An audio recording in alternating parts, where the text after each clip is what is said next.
Assalamualaikum warahmatullahi wabarakatuh. Rio Dashboard kembali menyapa Anda. Oke, seperti biasa ya, kita masuk ke segmen fakta di balik laga. Kita akan coba menganalisa, meneliti, juga mengorek-ngorek apa sih yang terjadi di laga pekan kelima antara tuan rumah Persib Bandung kontra PSIS Semarang. Duel dua tim biru, biru barat kontra biru tengah. Nah, seperti biasa ya, kalau ada analisa ataupun hal-hal yang kelewat dari kami analisa, silahkan tambahin aja di kolom komentar biar kita sama-sama bisa mencari tahu apa sih yang kekurangan di laga kali ini. Tapi seperti biasa, sebelum kita bedah semua apa yang terjadi di laga kali ini, saya tetap mohon dukungannya untuk channel ini agar terus berkembang dan bisa memberikan berita-berita informatif yang tentunya semoga saja bermanfaat untuk kita semua. Caranya masih sama, cukup dengan klik subscribe. Bagi yang belum subscribe, aktifin juga tuh notifikasi loncengnya agar tiap kami upload berita terbaru, Andalah yang pertama kali menerimanya. Jangan lupa like dan share-nya juga video ini ya. Nah, inilah beberapa hal yang terjadi di laga antara Persib Bandung kontra PSIS Semarang.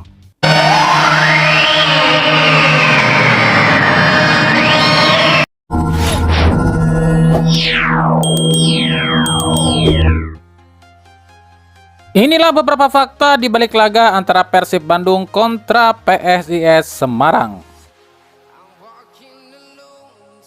Pertemuan ke-11, ya ini adalah pertemuan ke-11 antara Persib versus PSIS Semarang sejak 2018. Lah kenapa 2018? Sebab PSIS baru kembali ke Liga 1 itu di tahun 2018. Nah sejak itu pula PSIS ini belum pernah menang sekalipun atas Persib. Dengan catatan sebelumnya itu adalah 9 kali Persib menang dan 1 laga berakhir imbang. Tanpa striker asing, baik Persib maupun PSIS di laga ini tampil tanpa striker asing mereka, yakni David Da Silva dari Persib dan juga Evandro Brandao dari PSIS Semarang karena cedera. Stephen Yubel Poli, wasit asal Manado ini musim ini dua kali ya sebelum laga ini memimpin pertandingan Liga 1 dengan mengeluarkan 14 kartu kuning. Jadi setiap laga itu wasit ini pasti mengeluarkan 7 kartu kuning. Wow, cukup banyak juga ya. Rumput Stadion Sijalak Harupat. Ini kalau kita lihat di TV sih rumput Stadion SJH ini nggak terlalu bagus ya. Malah cenderung rusak. Terlihat rumput ini nggak rata. Ada yang tebal, ada yang tipis. Ini kenapa ya kok jadi seperti ini rumput ini? Gol Tiron Del Pino. Gol Tiron Del Pino di menit ke-16 adalah gol ketiga Tiron musim ini. Sekaligus untuk sementara jadi top scorer Persib di musim ini. Gol Rian Ardiansa di menit ke-36 adalah gol perdana Rian musim ini. Dan lagi-lagi ya, kecepatan Gali Freitas ini nggak bisa loh diimbangi oleh pemain bek kiri dan kanan Persib. Khususnya Edo Febriansa ini kocar kacir loh diajak lari sama si Gali Freitas yang nggak tahu umurnya berapa ini. Gol De Zoro alias Gustavo Franca di menit ke-40 adalah gol perdana De Zoro musim ini.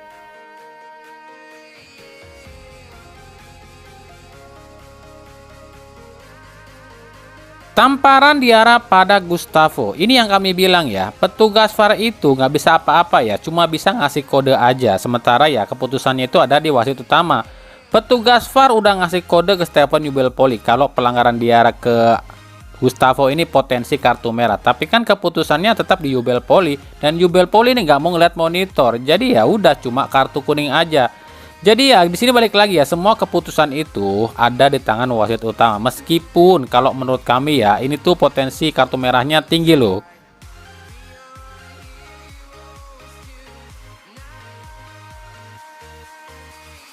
Kartu merah Fernandinho. Ini satu fakta unik lagi ya. 3 pertandingan terakhir atau 3 pertemuan terakhir antara Persib dan PSIS ini selalu ada kartu merah loh ya. Kali ini pun menimpa pada Fernandinho. Nah, apakah nih kartu merah yang diterima Fernandinho ini layak atau enggak? Sebab kalau kami pribadi ya justru saat Diarra yang lakukan ke Gustavo itu justru yang lebih layak kartu merah. Tapi ya silahkan komentar kalian. Ini ya semua keputusan dari wasit sih. Tapi emang agak unik juga nih wasit Stephen Yubel-Poli ini yang berkali-kali lakukan pelanggaran justru selamat ya, nggak kena kartu. Kayak Adam Alis ya berkali-kali itu lakukan pelanggaran tapi ya masih selamat nggak kena kartu. Tapi justru yang baru satu kali lakukan pelanggaran langsung kena kartu kayak Rahmat Irianto dan lain-lain. Bahkan Fernandinho langsung kena kartu merah loh ya. Tapi ya itulah wasit kita emang seperti inilah. Ini harus segera dibenahi juga sih sama Erick Thohir nih. Si Jalak Harupat, nampaknya stadion ini benar-benar jadi momok buat PSIS sebab belum pernah loh sekalipun PSIS menang lawan tim manapun kalau main di stadion Si Jalak Harupat ini. Lawan Persib 3 kali kalah semua loh. Lawan Dewa United pun kalah juga. Ada apa ya PSIS dengan stadion ini?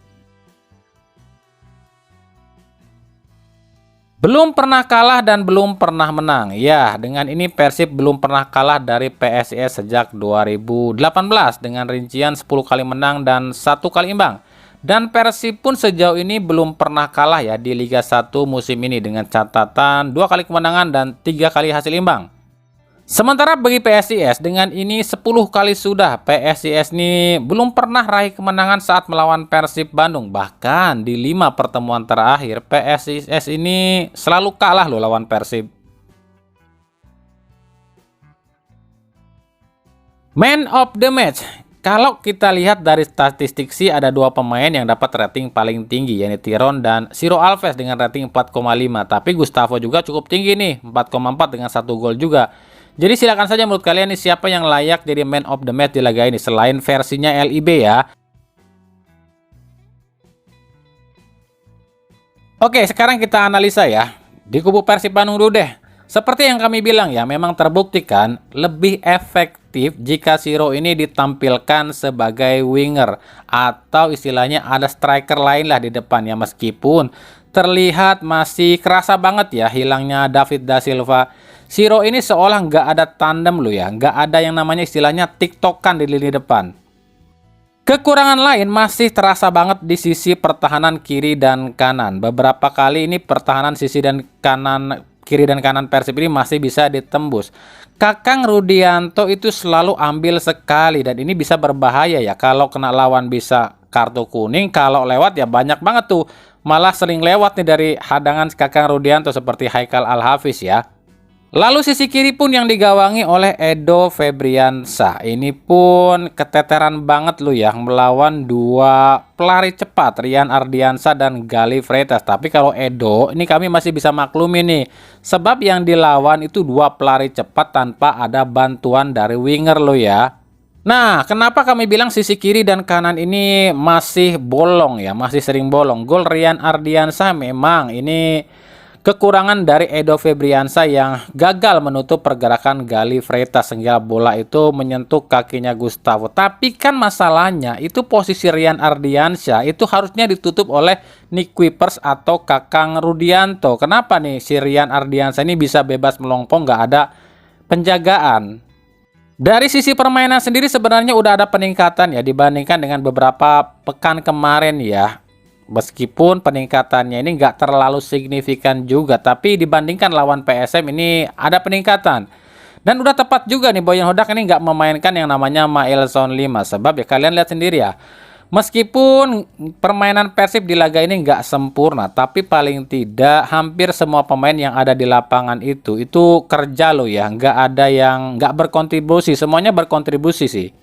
Ya cuma tinggal cari satu striker ganas ya, atau mungkin nungguin DDS pulih aja sih. Itu yang kurangnya di lini depan ya. Nah, yang pertanyaannya saya ini kenapa lagi dengan Maklok ya? Tiba-tiba minta diganti di pertengahan babak kedua. Cedera lagi kah? Atau memang dia ada urusan bisnis lagi yang ya alasannya cedera lagi? Nggak tahu deh kalau ini.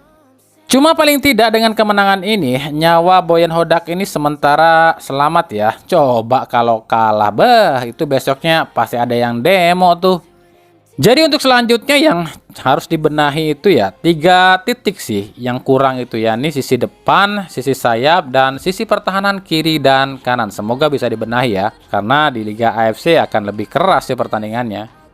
Cuma ada satu hal yang unik nih di laga ini. Ini pemain Persib usai laga ini nggak lakukan selebrasi, tapi langsung masuk ke locker room. Ini mungkin sindiran ya buat Boboto kali ya. Soalnya kita tahulah Boboto itu nggak sabaran. Persib malah dibilang butut sampai ribut sama Hen-Hen.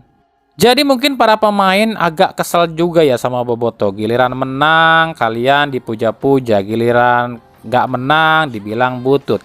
Ya kalau menurut kami, buat kami ya, ini yang salah oknum Bobotoh yang bilang Persib butut sih. Sebab kalau yang dibilang atau dihujat itu pemain atau pelatih butut atau pemain butut mungkin masih bisa ditolerir ya. Kalau yang dibilang butut itu adalah Persib, kan artinya Persib jadi butut semua, bukan cuma pemain lu, bukan cuma pelatih lu, tapi semuanya. Persib itu kan nama klub ya, otomatis kalau dibilang Persib butut, semuanya dong butut, termasuk Bobotoh juga. Ya wajar kalau pemain kesel, mereka mungkin udah berjuang mati-matian buat Persib, dibilangnya Persibnya yang butut. Kalau mau dihujat pemainnya, jangan Persibnya, mungkin itu ya.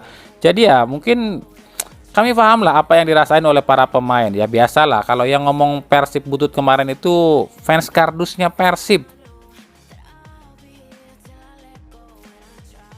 Sementara bagi PSIS Semarang, ya kita tahu lah di laga ini kelihatan banget ya. Selain nggak punya striker murni ya, kita pun tahu di laga ini PSIS nggak punya yang namanya gelandang. Yang kerjanya itu bisa ngatur ritme, pegang bola lama, dan atur permainan. Ini nggak ada loh.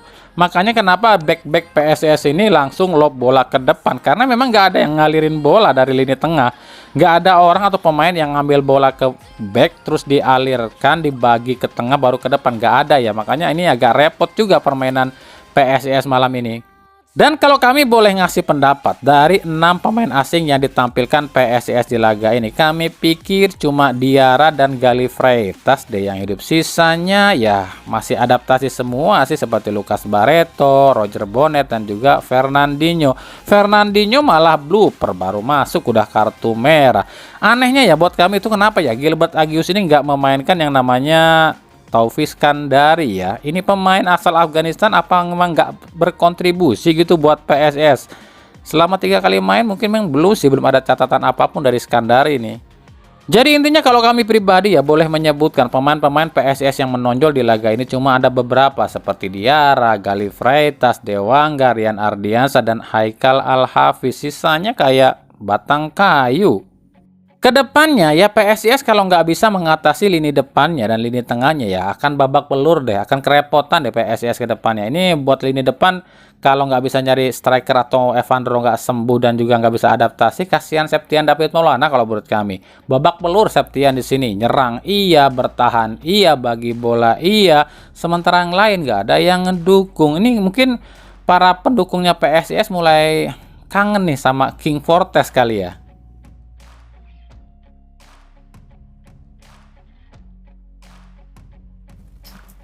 Oke, itu tadi ya. Sedikit hal yang bisa saya ungkap, saya bedah, saya korek-korek di laga antara Persib Bandung kontra PSIS Semarang. Nah, gimana menurut kalian nih? Ada yang kelewat nggak nih? Kalau ada yang kelewat, tambahin aja ya di kolom komentar. Kita pun akan terus mengamati perkembangan sepak bola Indonesia dari hari ke hari. Makanya ikuti terus berita seputar sepak bola, khususnya Liga Indonesia dan pernak-perniknya hanya di Rio Riasport. Makasih ya yang udah menyaksikan video ini dan mengunjungi channel ini. Kritik dan saran selalu kami nantikan di kolom komentar atau di media-media sosial kami yang ada di bawah ini ya. Oke, sampai jumpa di video-video kami selanjutnya dan salam Rio Riasport. Wassalamualaikum warahmatullahi wabarakatuh.